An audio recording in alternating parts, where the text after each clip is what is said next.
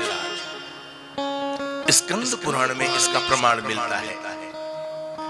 पंचवर्ष सहस्राणि केदारे यत्तपफलम तज्जगो वर्धने विप्र क्षणेन लभते नरः। एक क्षण, एक पल, निमिष मात्र भी हम गिरिराज की तरहेटी में पहुंच करके गोविंद का नाम, गिरधारी का नाम, नारायण का नाम लेते हैं, तप करते हैं, तो 5000 वर्षों तक गिरिराज में किए गए तप के, केदार में किए गए तप के बराबर है। ऐसे हैं श्री गिरिराज। एक बार जय जयकार करें श्री गिरिराज महाराज की जय। मानसी गंगई गंगा की जय। एक अध्याय में भगवान ने समस्त अपने ग्वाल वालों को वैकुंठ का दर्शन कराया। शरद ऋतु आई है।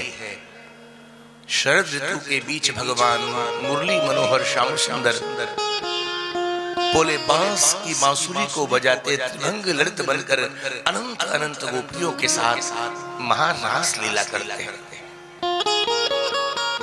महारास लीला कथा इस श्रीमद् भागवत का प्राण है।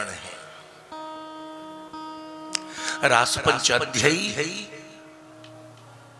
ये श्रीमद् भागवत का प्राण है। इसको सुनने के लिए अधिकारी बनना पड़ेगा।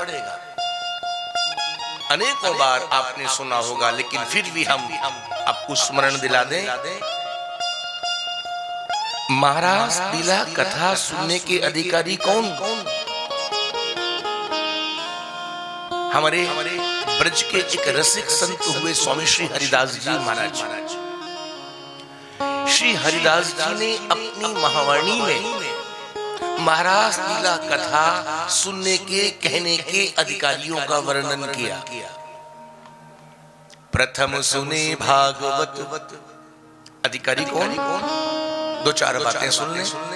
प्रथम सुने भागवत भक्त मुख भगवत वाणी। द्वितीय आराधे भक्ति नव व्यास बखानी। तृतीय करे गुरु समुझ दक्ष सर्वज्ञ रसीलो। चौथे हो या विरक्ति बसे बन राज बसीलो। पांचे भूले देह सुधी तब छटे भावना रास की। साते पावे रीत रस श्री स्वामी हरिदास की। दो चार बातें हम लोग ध्यानस्थ होकर सुन लें। इस महाराज लीला कथा सुनने के अधिकारी हम श्रोता कब बनेंगे? सबसे पहले जीवन में एक बार भागवत की कथा तो सुने, अवश्य सुने, लेकिन भागवत की कथा को किससे सुने, प्रश्न यहां पर है। आजकल बहुत कथाएं हो रही हैं चारों ओर, भागवत पर भागवत पर भागवत पर भागवत। भागवत की कथा किससे सुननी चाहिए? बोले भागवत की कथा किसी भागवत के द्वारा सुननी चाहिए। भागवत माने किसी भक्त के द्वारा, भागवत माने किसी वैष्णव के द्वारा। जो श्री वैष्णव है विष्णु दीक्षा से, अथवा जो भगवान का प्रेमी भक्त है, अनुरागी है, ऐसे उस परम भागवत श्री वैष्णव की वाणी से ही श्रीमद् भागवत की कथा सुननी चाहिए। आजकल जो हो रहा है वो आप सबको मालूम है। मैं व्यासपीठ से मैं उसका बखान नहीं करूंगा। आज तो श्रीमद् भागवत कथाओं की विकृतियां आ गई। मुझे कहने में संकोच नहीं होना चाहिए, क्योंकि व्यासपीठ नारायण की गादी है। जो अधिकारी नहीं है, अनाधिकारी है, पात्र नहीं है, वो भी व्यासपीठ पर बैठ करके श्रीमद् भागवत की कथा सुना रहे हैं। ये दोष है। भागवत की कथा का वक्ता क्या होना चाहिए, कौन होना चाहिए? बोले विरक्तो वैष्णवो विप्रो वेद शास्त्र विशुद्धिकृत। एक तो विरक्त होना चाहिए। विरक्त से तात्पर्य यह है संसार से विरक्ति हो और परमात्मा से अनुरक्ति हो, प्रेम हो, ऐसा वक्ता होना चाहिए। विरक्तो वैष्णवो। भागवत का वक्ता कैसा होना चाहिए? वैष्णव होना चाहिए, ऊर्ध्वपुंड्र तिलक होना चाहिए, कमलाक्ष तुलसी होनी चाहिए, ब्राह्मण होना चाहिए। ब्राह्मण से इतर श्रीमद् भागवत के व्यासपीठ पर विधि से, सप्ताह विधि से कहने का किसी को अधिकार प्राप्त नहीं है। श्रीमद् भागवत में लिखा है। रघु जी संभालो। सबसे पहली बात, प्रथम सुने भागवत भक्त मुख भगवत वाणी। दूसरी बात, श्रवणम कीर्तनम विष्णु स्मरणम पाद सेवनम अर्चनम वंदनम दास्यम सख्यमात्म निवेदनम। नवधा भक्ति में से किसी एक भक्ति का आश्रय ले ले, ये दूसरी बात। तीसरी बात, तृतीय करें गुरु समुझी। गुरु का वर्ण शरणापन्न हो जाए, प्रपन्न हो, शंख चक्रांकित हो। जब तक वैष्णव नहीं बनेगा, विष्णु दीक्षा विहीना नाम नाधिकार कथा श्रवे।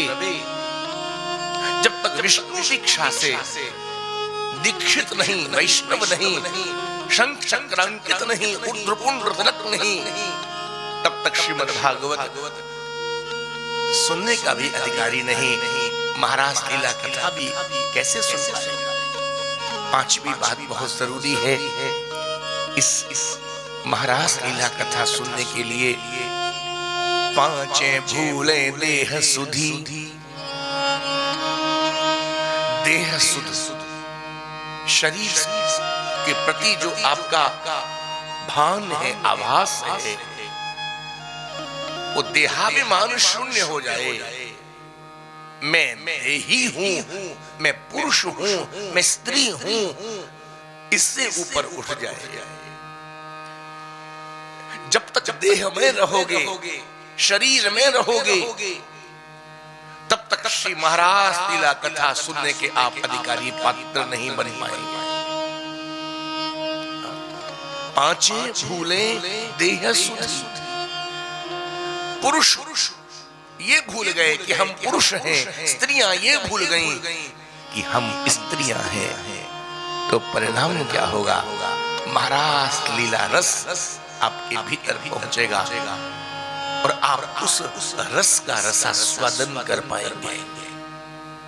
आप लोग पूछ लेंगे, महाराज सुनने के लिए कुछ तो बनना पड़ेगा। यदि हम ये भूल गए कि हम पुरुष हैं, हम स्त्रियां हैं, तो सुने कैसे? क्या बनकर सुने? बोले गोपी बनकर सुनो।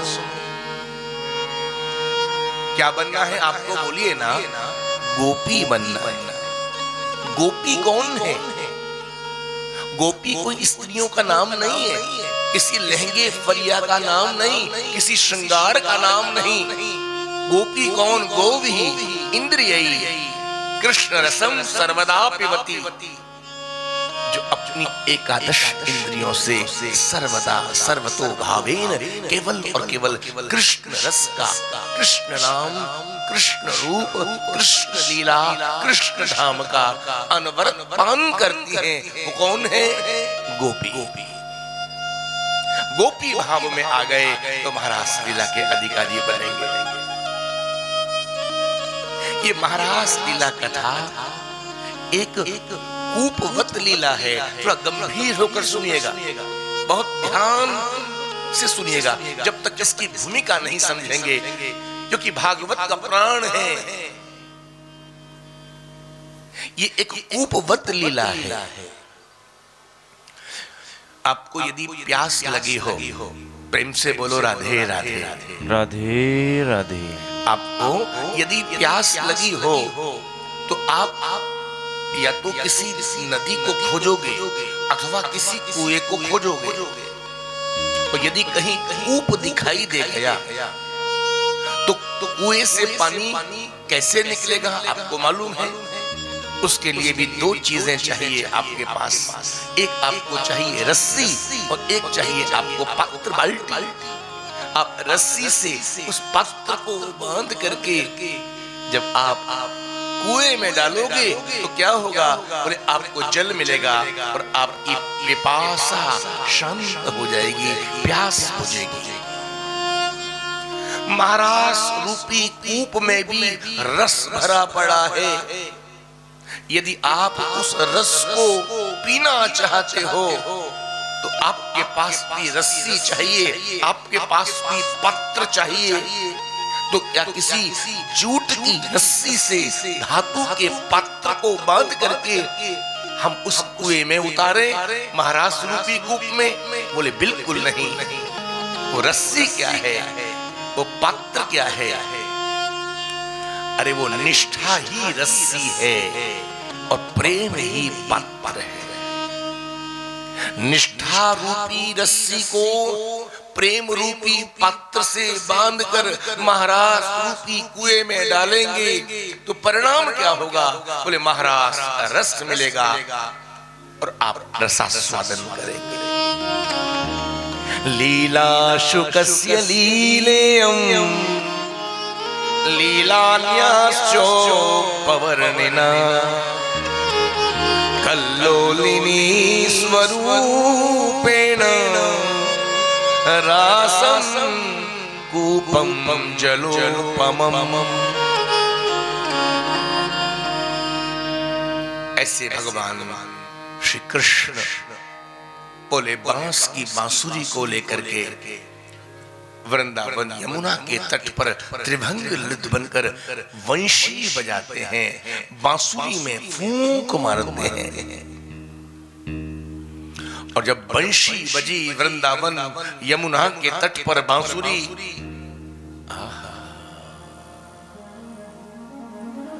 ऐसी बजी, ऐसी बजी, ऐसी बजी, सबने सुनी। ब्रह्मा जी ने सुनी, शिव जी ने सुनी, सूरदास जी ने तो बहुत सुंदर वर्णन किया है। गोपियों के भी कानों में पहुंची है। वृंदावन यमुना पुलिन त्रिभंग ललित भगवान श्री श्याम सुंदर जब उस पुल बांस की बांसुरी को अधरार्पित करके जगौ कलम वामदृशाम मनोहर भगवान ने महारास लीला क्यों की है, ध्यान देना। श्री सुखदेव जी वर्णन कर रहे हैं महारास लीला को। एक बार भाव से प्रवेश करें। श्री शुक उवाच भगवान पिता रात्रि शरदोत्फुल्ल मल्लिका वीक्षरन्तुं मनश्चक्रे योगमायाम् उपाश्रितः वीक्षरन्तुं मनश्चक्रे योगमायाम् उपाश्रितः।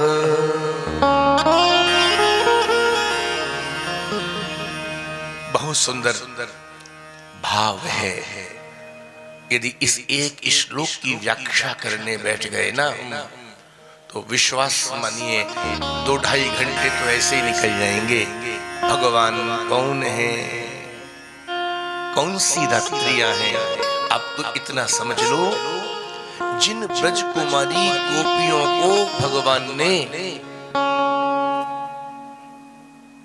जिन ब्रज कुमारी गोपियों को भगवान ने आश्वासन दिया था कि प्रतीक्षा करो, मैं आऊंगा और तुम्हारे साथ विहार करूंगा, तब से लेकर आज तक अनेक रात्रियां प्रतीक्षारत हैं कि आए हमारे श्याम सुंदर और हमारे साथ विहार करें, क्योंकि हमको आश्वासन दिया है।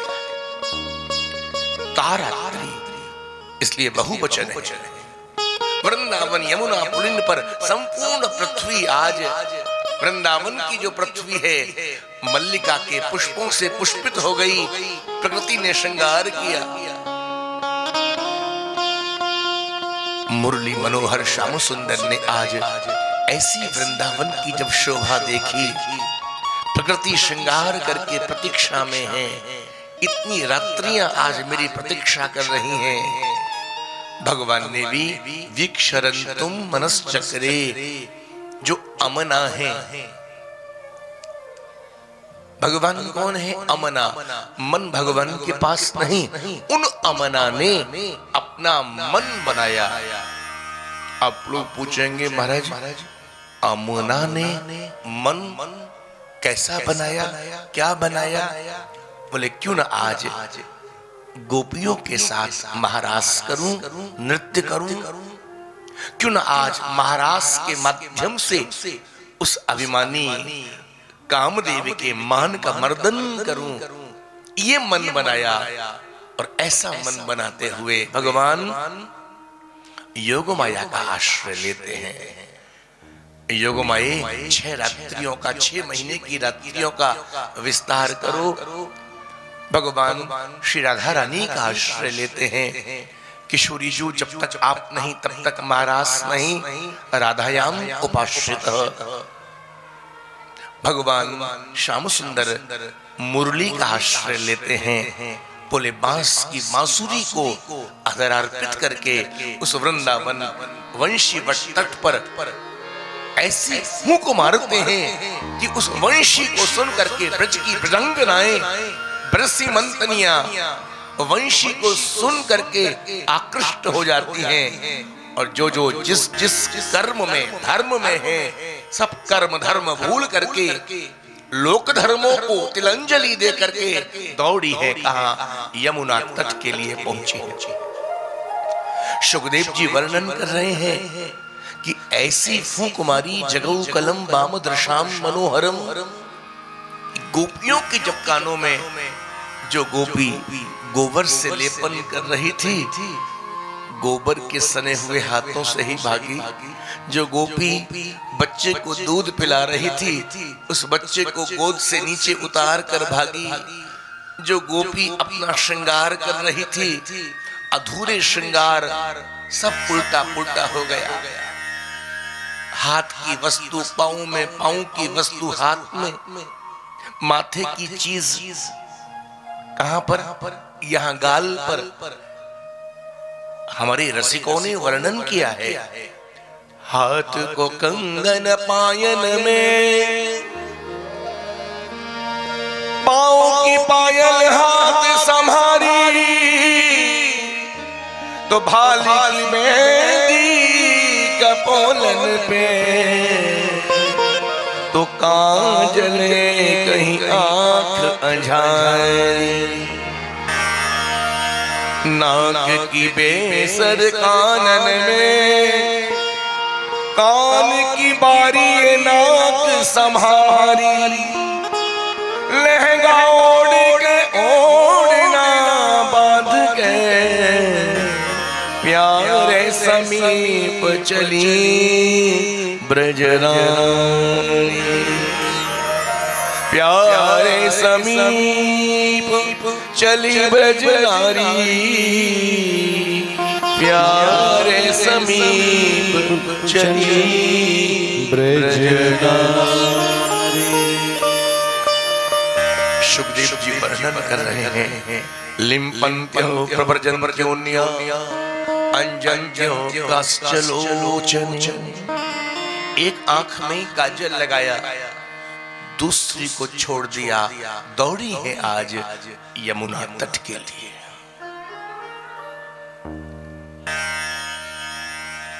एक गोपी, ध्यान देना, एक गोपी अपने पति के चरणों की सेवा में थी, पति को छोड़कर घर के दरवाजे पर जो वंशी यमुना तट के लिए दौड़ने लगी, दौड़ने को हुई, अचानक इसके पति की आंखें खुल गईं और तुरंत दौड़कर दरवाजे पर पहुंचा, पकड़ लिया अपनी पत्नी गोपी का हाथ। लाज नहीं आती, भय नहीं, मध्यरात्रि पति को, बच्चों को, परिवार को छोड़कर, अरे कुल कलंकनी, और ऐसा क्रोध आया इस गोपी के पति को घसीटते हुए अपनी पत्नी को ले आया, एक कक्ष में धक्का दिया, दरवाजा बंद कर दिया, पड़ी रहे यहाँ पर, यही तेरा दंड है। मेरे बंधुओं, देवियों, बहुत ध्यान से सुनिएगा। इस गोपी ने क्या किया, आवाज कम करें, इस गोपी ने क्या किया, उस कक्ष में एक आसन बिछाया और उस आसन पर पद्मासन में बैठी, अब बाहर खड़े हुए अपने पति को कहने लगी, श्रीमान जी, लगता है आप मेरे से बहुत प्रेम करते हैं, लेकिन मैं जानती हूं आप मेरे से प्रेम नहीं करते, आप मेरे शरीर से प्रेम करते हैं। मैं कौन हूं?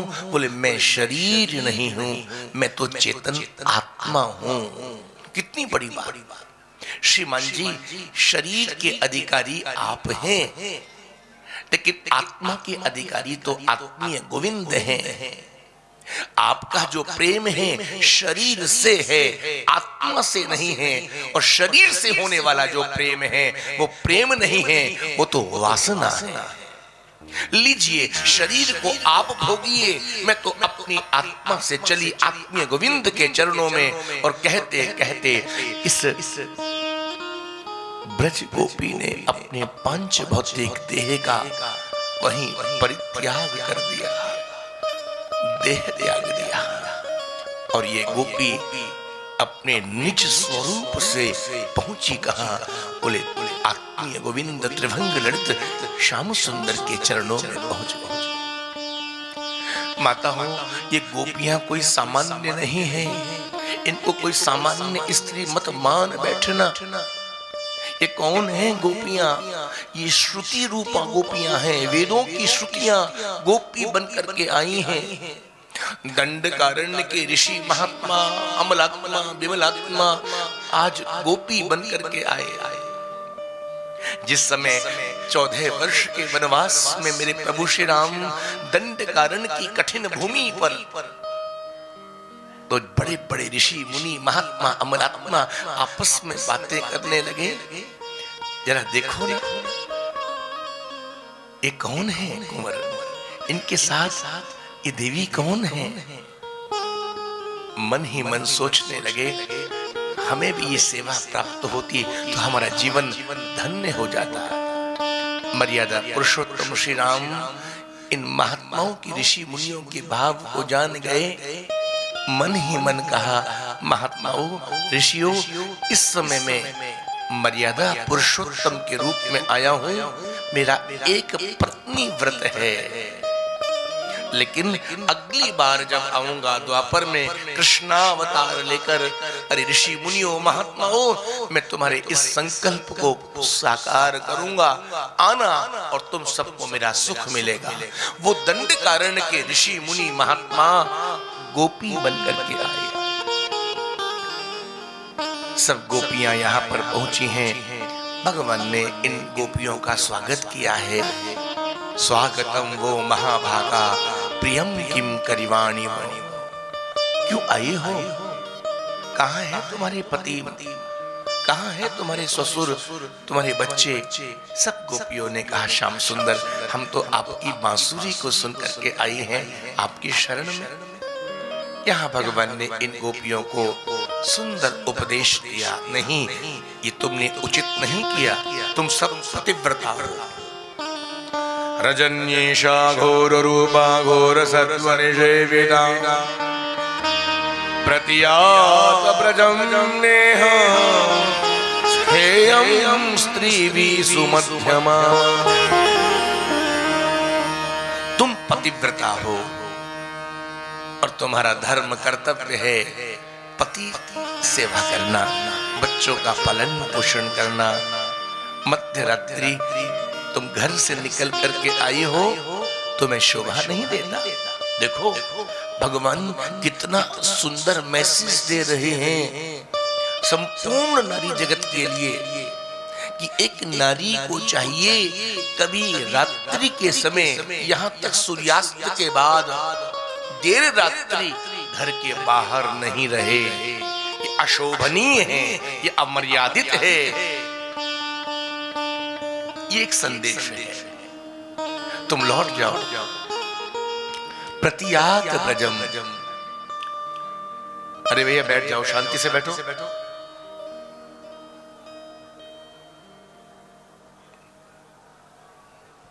कोई मतलब नहीं, बैठ। श्री राधे राधे, प्रेम से बोलो राधे राधे राधे राधे। भगवान कहते हैं तुम सब पतिव्रता हो, जाओ प्रतियात व्रजम, लौट जाओ। एक पतिव्रता स्त्री का धर्म क्या है?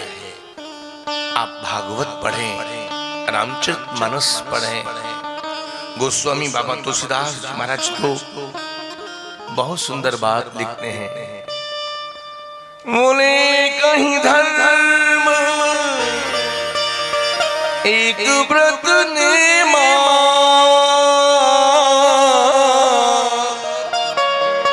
काय बचन मन पति पद प्रेम। काय बचन मन पति पद प्रेम।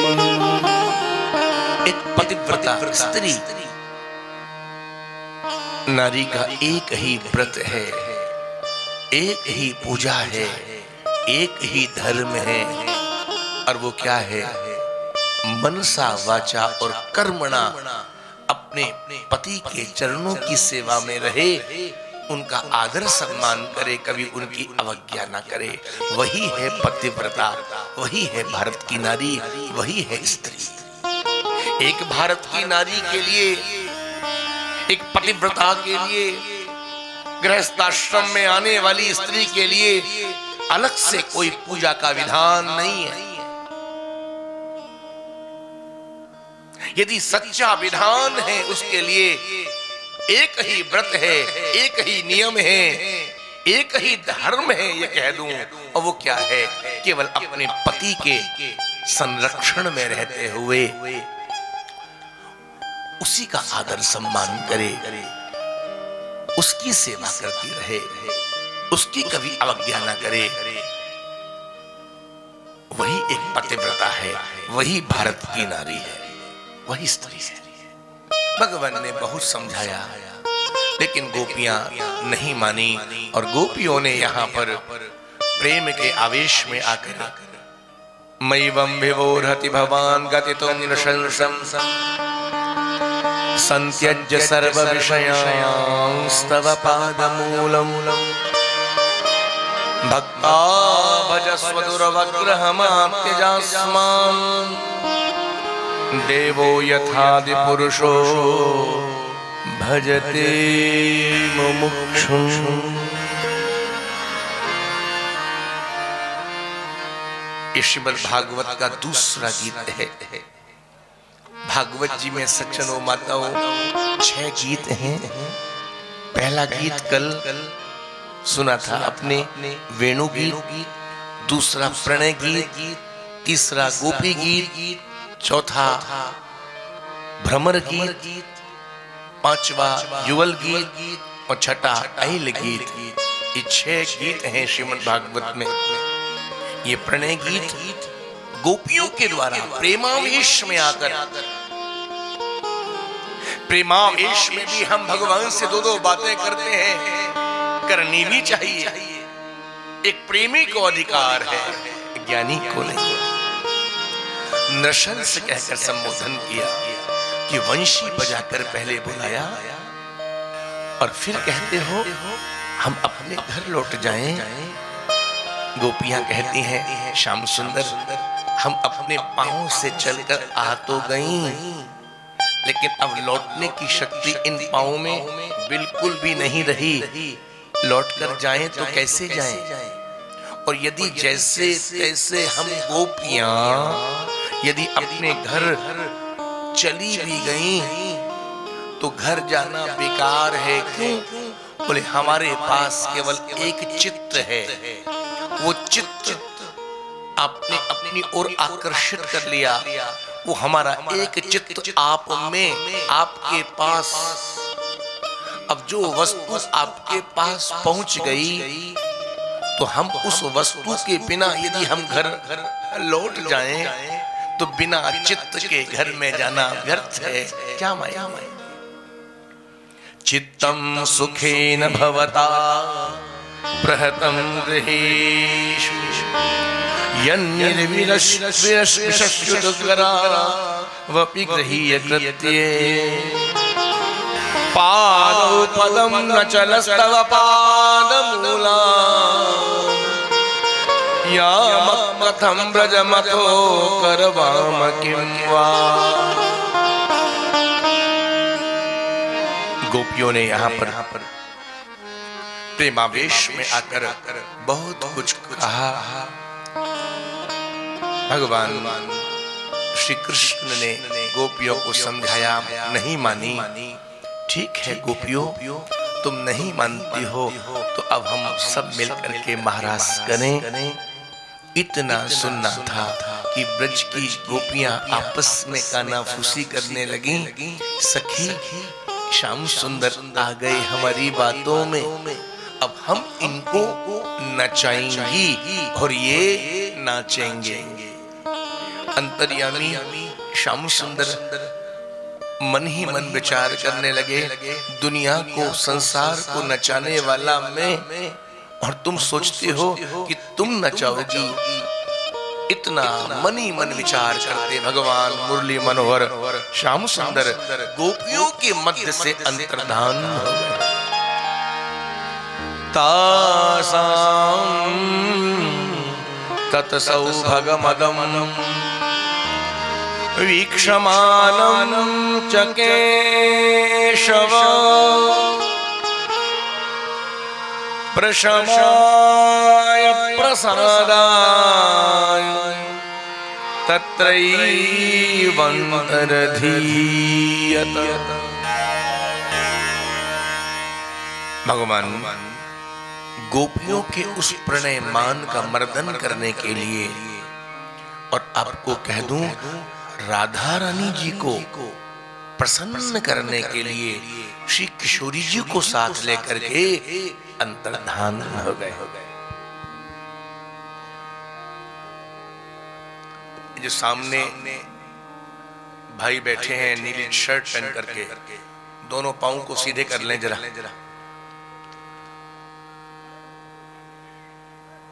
ऐसे बैठते हैं भगवान के सामने। थोड़ा मर्यादा का पालन करो। कुंभ में आए हो, स्वामी जी के यहाँ आए हो, वैष्णव भी हो गए, भागवत जी में, कथा में, मंदिर में कैसे बैठना चाहिए?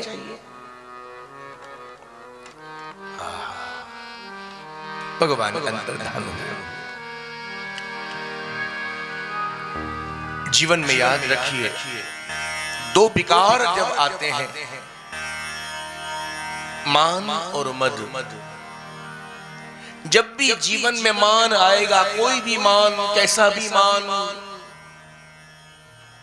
भगवान आपसे दूर चले जाएंगे। कोई भी मद आएगा, भगवान आपके मान और मद को सहन नहीं करते। गोपियों को भी आज थोड़ा प्रणय का मान हो गया। भगवान के अंतर्धान होने पर ब्रज गोपियां सज्जनों भगवान के वियोग में, विरह में व्याकुल हो गई। कहां चले गए श्याम सुंदर? बांसुरी बजाई थी आपने, बांसुरी को सुन करके हम सब संसार बुलाकर आपकी शरण में आ गई थी, और आप हमको छोड़कर चले गए। अब हम कहां जाएं, कैसे जाएं? गोपियां आज खोज करने निकली अपने प्रियतम प्राणधन श्याम सुंदर को। एक वृक्ष को पूछती हैं। सुखदेव जी वर्णन कर रहे हैं, बोले कच्चित कुरवकाशोक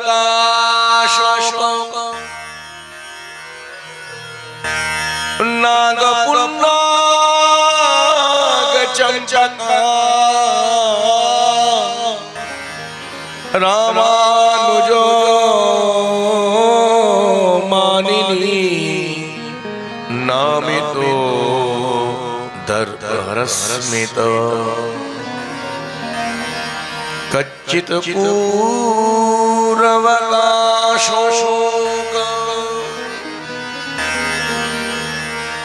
एक वृक्ष का नाम लेकर के गोपियां, अरे अशोक,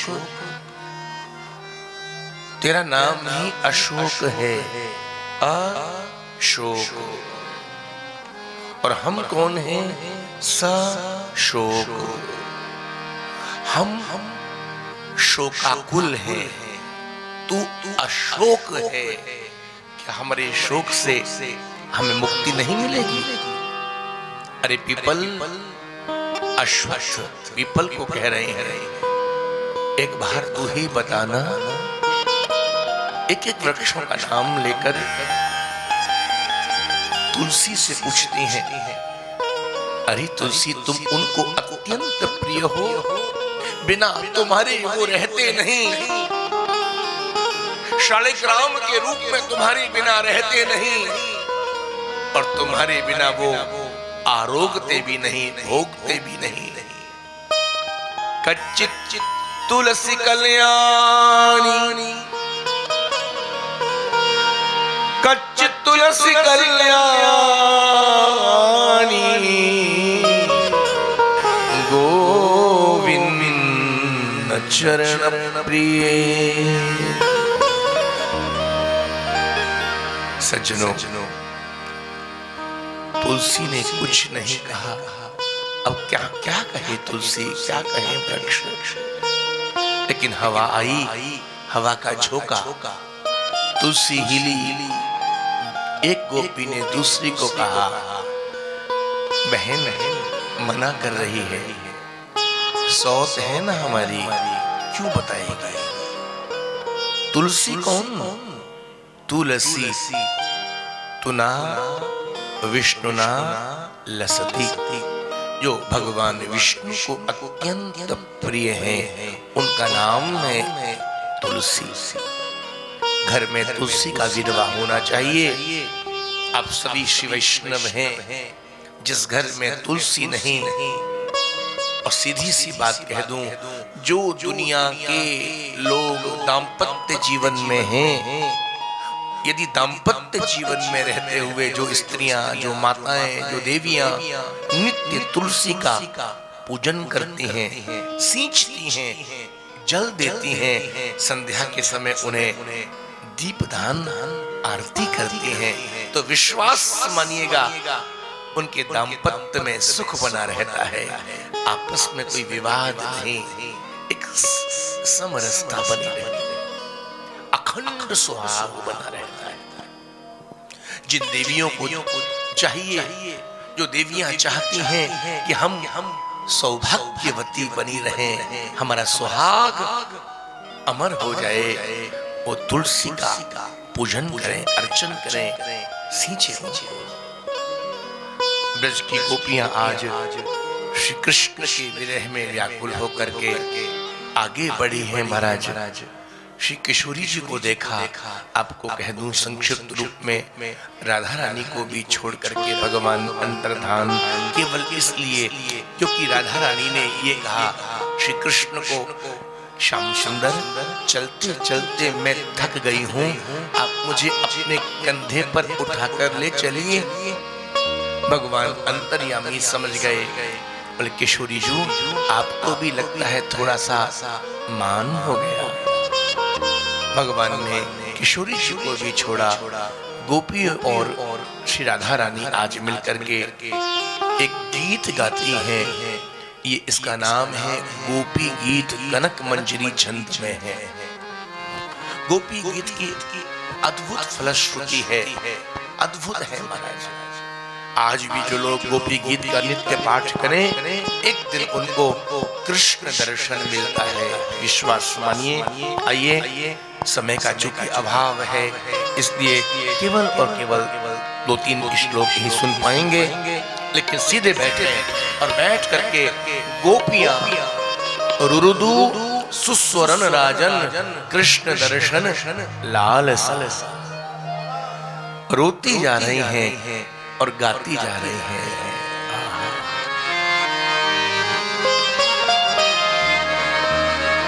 जय जय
हे भव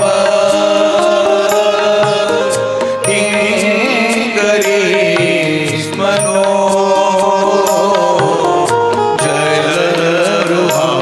जलरुहाननम्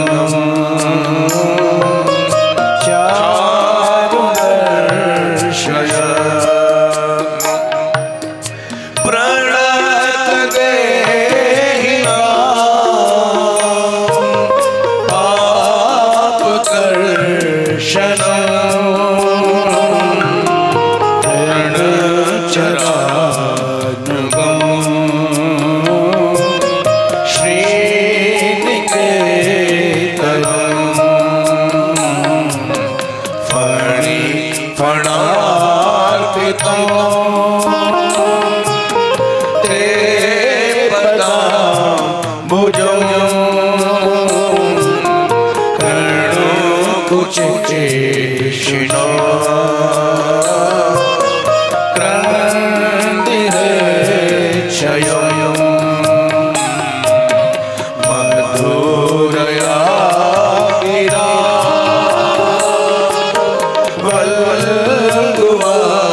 क्षण